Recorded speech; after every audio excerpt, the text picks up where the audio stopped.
Hi guys, welcome or welcome back. Today we're going to go through basically how to shoot those treat catching photos in a studio situation.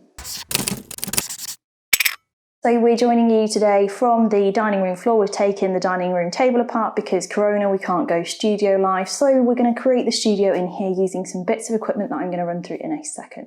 This video has been requested by loads of people, so I will put a few of them up on the screen now. I hope that this answers the questions that you had about this particular topic.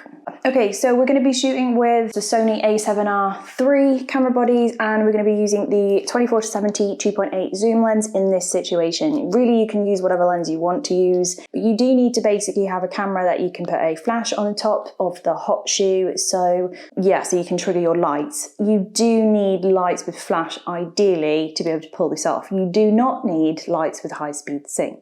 For the purposes of today, we're going to be using the Godox AD600 Pros. So these are quite big, large studio strobe lights. They're really great. I use them most of the time. There's already one set up behind us. We're going to be using these and giving them a whirl, but we're not going to be using them on the high-speed sync setting if we can help it. So the first thing to know is basically you need to get hold of your light, whether it's a speed light, whether it is a strobe light, and go into the documentation of that light and find the T1 value or the T5 value. Now handily, these Godox lights actually have them come up on the side. So you can see in the bottom corner on these lights that there is a flash duration, and in this case at 1/16th power we've got a T1 of 1/3640. That means that the flash duration as its T1 value is 1/3640th of a second. Let's just back up this truck a little bit and discuss that in a tiny bit more detail. So most lights, most flashes, speed lights, whatever it might be, will have a T1 or a T5 value published. So the T1 value is actually 3 times longer-ish, thereabouts, than the T5 value, but the T1 value is actually the accurate flash duration.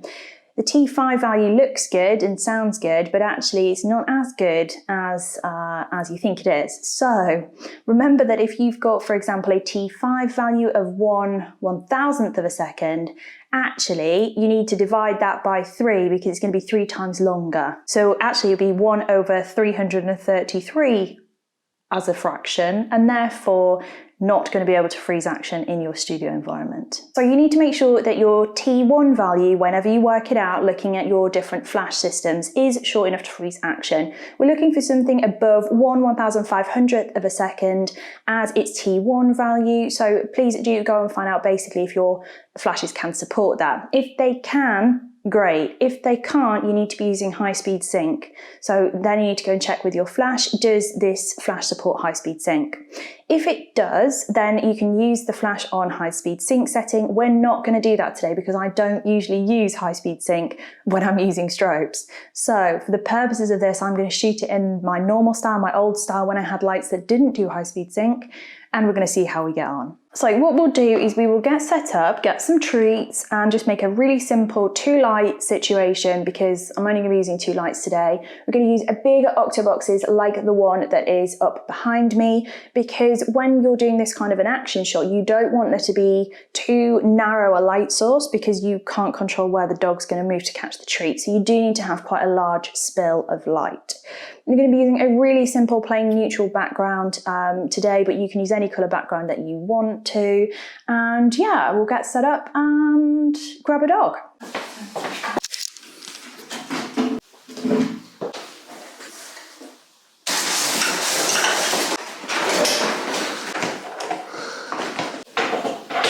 At the bottom of a light stand, there's 3 legs, right? Try and position one of the legs to be pointing at your subject, and that way if the light stand is going to tip and fall, it will fall away from your subject and not towards it. All of the links to my equipment will be in the description below.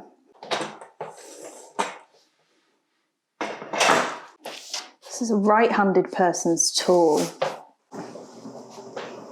Okay, so because we're working on a hardwood floor, which is actually quite slippy, any hard floor, you want to be taping any edge of your backdrop that you possibly can for safety purposes, and just to make sure that A, it's all flat, and B, that it's not adding to the slippiness of the floor already. So I'm just going to quickly whiz some tape around this backdrop end and make sure that we've got a reasonably soft curve in the back there. So we've got our kind of environment set up now. So we've got 2 lights and a background, which is great. We will move the lights probably in a little bit more, but not yet. So next thing that we need to isolate in terms of photographing action in studio is that there is 0 ambient light coming through from the camera. Now, we've done this before on more than one occasion. It is exactly the same principle. So you need to make sure that your camera settings, when you're using manual mode, are blocking out all ambient light. We need completely black scene, because the only light that needs to fall on the subject is from that flash duration that we've been talking about before. The duration of that flash causes the action to be frozen. If there is any ambient light in the scene coming from anywhere else, then what you'll end up with is blurry bits of the photo where the ambient light is hitting the subject. Now, we're going to still be shooting with the room lights on, which are overhead, and we're also probably going to be shooting with the modelling lights on the lights. Modelling lights are just a continuous light that comes on when we need to focus and set up the shot, but the modelling lights switch off when the flash goes, so we don't need to compensate for them within our setup. We do, however, need to compensate for those bad boys and any window light that could be coming in the scene. So we need to make sure when we're looking at our settings that we have got basically things that would suit studio work in flow. So let's see the general number of settings that we've got operating on the camera at the moment. We're using a low continuous drive mode, which is fine for this type of shot. It all comes down to timing. So shooting on single is fine. We do want autofocus continuous on, and we do want a single point where we hold it on the eye. However, if your camera's got really good eye autofocus, it can be worth letting the camera figure it out and see how you go. We'll see what happens for us when we give that a go. If you've got animal eye autofocus, you do want to make sure that that is enabled. So we'll just whiz over to the autofocus settings of the Sony and make sure that the eye priority is on and that the subject detection is set to animal and not to human. Then we want to make sure that we're at our safe sync speed for our flash. Now, in this situation with these, because we're not using it on high speed sync, we're going to go ahead and pop it to 1/160th of a second as our shutter speed. Now, a lot of people will be having a panic now, being like, this won't freeze action. You're correct, but also no, because the flash duration is freezing the action. The camera is not freezing the action. So then we'll put our F number up to a usual normal studio situation, something like F8 to F11 is fine. And then you want to drop your ISO down to be 100 or 200. We'll see where we get from that. So this is kind of the normal studio settings that I would start with. So what we'll do is we need to take a shot of the empty space with no lights on, and we need to make sure that it's completely black. You'll know if it's completely black by looking at your histogram and the shadow clipping display view, and we want there to be a large spike in black. So before we even put our lights on, before we set anything else up, we need to photograph the ambient light in the scene and make sure it's not visible. So we don't want to be able to see, if we're using a mirrorless camera, our settings happening on the screen. So we need to turn live view display to setting effect off, and then it will just show us the ambient light in the scene. So what we'll do is we will just go ahead and take a photograph. You see how it's struggling to focus? That's because we're at F9 and there's not a lot of light in the scene.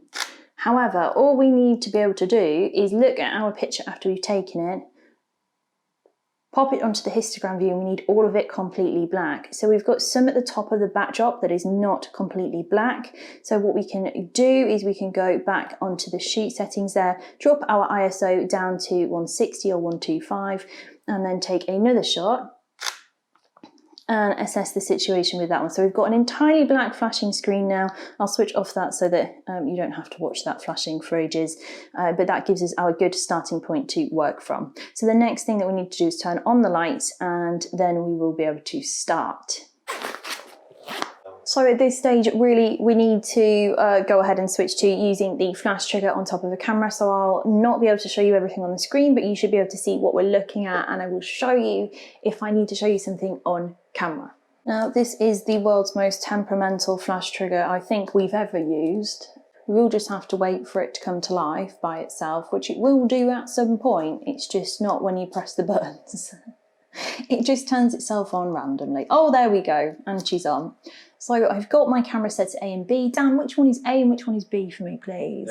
A and B.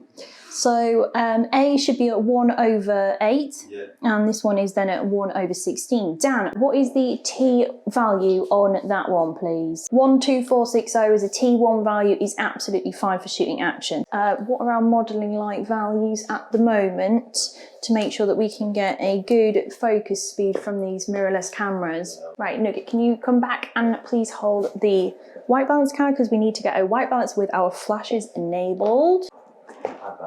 Grab your white balance settings on your camera, whiz down to the bit where you can set a custom white balance in, fill the screen with your white balance card, press once, and that will have set our white balance for the lights, which apparently is 6000 Kelvin. Thank you very much. Okay, so we've got Alf now in shot. Alf is well versed in studio life. Alf loves the snacks, but he's got about 10,000 allergies, so we're on his hypoallergenic food.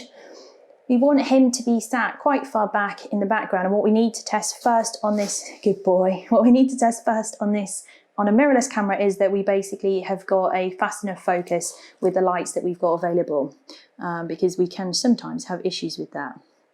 So in terms of the focus speed, we are actually probably pretty good. We need him to be moved back, back, back, back, sit.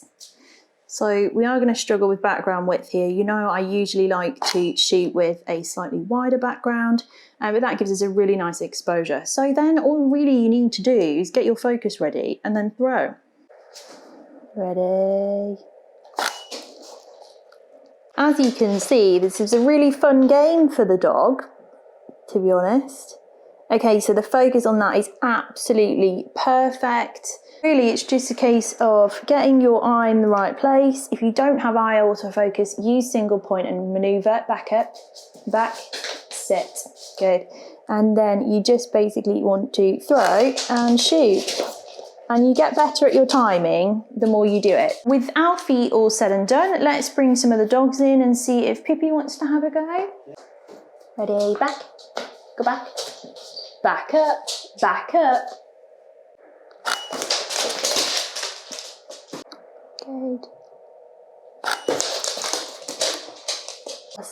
Good girl, Pippi, where's baby B? Okay, so we're gonna get B and see what on earth happens next. She's like, oh my goodness, I do going backwards. Go back, go back. Good. Can you sit? You sit. Back. Good. Did she try? No, just did something else. 1, 2. I mean, that's kind of all there is to it. So basically, you just get your focusing correct and you should be fine with no other issues, but just keep practicing. And if you're getting motion blur, try and get the dog to move more forwards rather than sideways, because whipping the head round will be faster than a forward movement. The more you practice, the better you're going to get, so keep practicing. And if this video has been helpful for you, please do let me know by dropping a comment in the comments box below. Don't forget to subscribe if you haven't already, and I'll see you all again really, really soon.